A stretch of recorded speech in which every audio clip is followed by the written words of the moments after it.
What made you say I should have stayed home? Anytime I sucked it up and went out, felt like my social battery was low and didn't have a good time.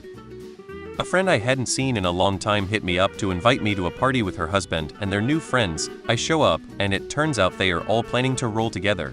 Taking X with a bunch of 35-40-year-old accountants and real estate agents is way less fun than with a bunch of 20-year-old servers. Social anxiety.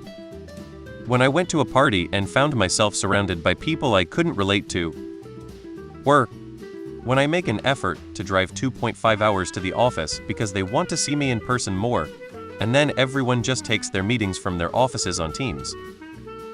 After an awkward college graduation where I was the grad's dad's first and only super serious girlfriend since the divorce in 2010, and I had to meet the ex-in-laws, I got a sunburn so badly through my denim jacket.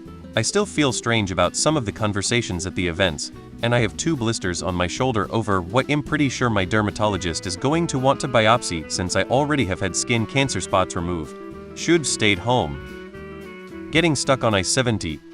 Getting stuck in traffic because they decided to do construction on the same stretch of road for the 65th time. I should have stayed in bed. Soundgarden the day I tried to live. That first call from an angry customer.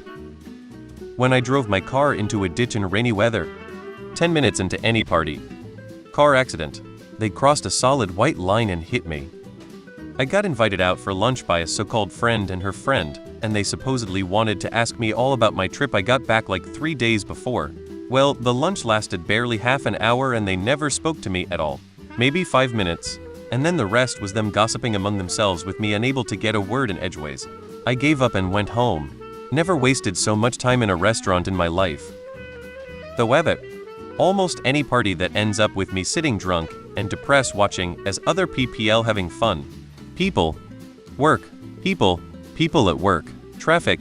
People in traffic. Basically everything. When a simple trip to the store becomes a life-threatening event due to people with no concern for life. Shockingly increases by the day, it seems.